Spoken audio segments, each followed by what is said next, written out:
Thank you, everyone, for tuning in. I'm here in Hartford with MarkBasile, and we're at an Architects and Engineers for 9/11 Truth Symposium. And why I asked Mark and wanted to invite Mark to speak to the viewers is because in the case of the World Trade Center dust, when they found Nano thermite, Mark, you've had some experience, or at least looking at it, and I would start with, if I give you three questions. One is, why are you here? What got you interested, and what have you learned? And if you would, help those people understand, because maybe they don't understand. Maybe they haven't taken the time to do any research. And where if they listen to someone who did, we may be able to help others, preferably in the future, like my children. So why am I here? You mean today? Yep. I'm here to learn. Basically, there's a lot of questions that I still have, even though I've spent, it's coming up on 4 years, 3.5, 4 years of research time looking at World Trade Center dust. I still have a lot of questions, so I'm here to learn, and it's an important thing in life. It's a good thing. And the next thing, what have you learned? What have I learned? Well, I've basically looked at 4 different samples of World Trade Center dust right now. 2 of them quite extensively. 2 I've just received in the last couple of months.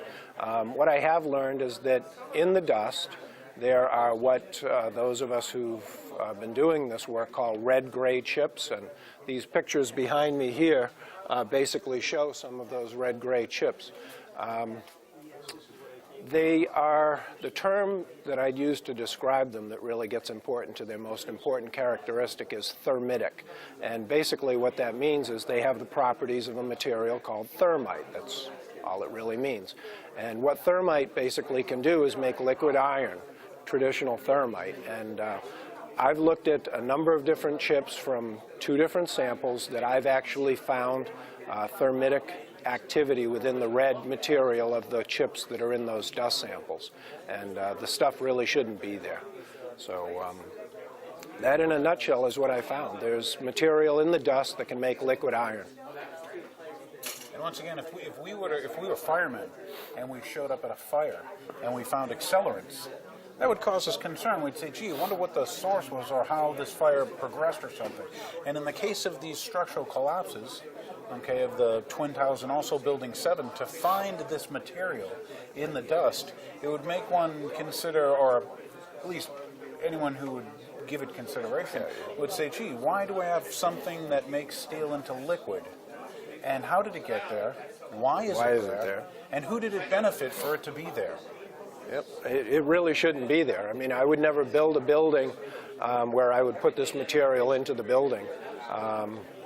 Its only reason for being there is, I think it was associated with the buildings coming down that day. What the mechanism was, how exactly it was used, I can only speculate. But again, it's there, and more people should be looking at it. I don't know if there's more I can. Well, the other one. Actually, I was going to say, in the dust, you sampled 4 different things. Was the consistency like the same in each of the dust? Like the amount of. No, it hasn't been perfectly consistent. The biggest chips that I've seen came from the very first sample that I received, which came from a woman by the name of Jeanette McKinley. Her sample was also referenced in the peer review paper done by Jones and Harrod and all. And she supplied me an independent sample. She sent it to me on my request, and I started looking at it. The biggest chip that I found in her material was almost about 2 millimeters square, something of that size. Most of the ones, like for instance in the most recent sample that I just received from a former New York PD gentleman, are very, very small. They're probably, I'm estimating, I haven't actually put it into the scope to measure them yet, but probably the largest ones are going to be maybe 2/10 of a millimeter across on a side. And actually the red material in there seems to have been fairly well disassociated from the gray layer. They're much smaller. I'm not sure why, but the material looks like the same thermitic material, but I haven't actually tested it for that property yet. I'm still in the segregation phase, going through the sample and trying to segregate all the different materials of interest, but it looks to me to be the same. There are a number of materials in there that can be confused. I've heard a number of people talk about, for instance, the primer that's on the steel in the building. Okay. And I've actually seen it myself. I happened to take a trip down to Washington, D.C. There's a museum down there called the Newseum. I don't know if you're familiar with it. No. Well, anyway, they happened to, one day when I was there, they had an exhibit which basically was the radio tower from the top of one of the World Trade Centers. Okay, yep. And they actually had it there, and you could get pretty close. I couldn't touch it, but I could get close enough to see the actual paint, and then underneath, a lot of the primer underneath was actually exposed, and it has an orange color. So as I go through here, I do find orange chips, which I think are steel primer, but we're also finding these red, and a lot of times it's the red-gray material together. So there's a lot of different stuff in there. Have you found any of those quote iron spheres? Oh, the microspheres? Yeah, they're everywhere. Okay. They're And so once again, to atomize, first off, to liquefy steel, let alone to be able to atomize it.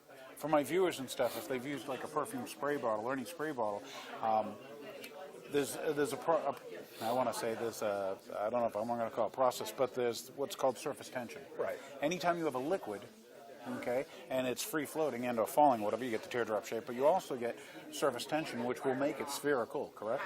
Correct. So at some point, you know, this steel and then this dust finding microspheres of, you know, iron and steel, that had to be liquid, and then it had to be separated from everything else to what? For the surface tension to make it into a sphere. Because when you buy iron girders or whatever, it's not made up of a bunch of spheres. Right. Atomically, steel doesn't go in, hey, I'm sphering today. Don't mind me while I sphere with my other steel buddies. Yeah. All right. Yeah, basically what I could go into a lot of things on that, actually. There's one of the separation methods that we use in looking at the dust is magnetic separation. It was what Steve Jones originally did, was he brought a magnet near the dust, and he was really trying to, I think, segregate out these iron microspheres. And I've used that technique, and it works real well. You can pretty much, what I like to do is I actually do it under a stereo zoom microscope, and I basically put a petri dish with a small sample that I'm going to work on, and I pass the magnet underneath it. And so I can basically take like all the iron microspheres, move them over to one section. If I have any red-gray chips, I can bring them over to another section and basically deposit them there, then take them out and put them into vials so that I can work on them later. And I pretty much go through the whole sample that way in the beginning. When I first started getting these iron microspheres brought to the magnet, one of the other things that I noticed coming to it, besides the red-gray chips and a lot of various rusted materials and so on, were what I'll call glass spheres, okay, or teardrops in a lot of cases. There was a lot of, I think, fiberglass insulation, asbestos insulation, mineral wool insulation in the building. And it evidently, in the same way that the steel experienced these extremely high temperatures, to melt it, and then, like you say, right, a free-falling liquid will form into a sphere because of surface tension, and it really comes from you're minimizing energy. That surface energy is minimized in a sphere because for a given volume, the sphere has the minimum surface area, and so it's minimizing energy. That's why it goes into a spherical shape. Thank you.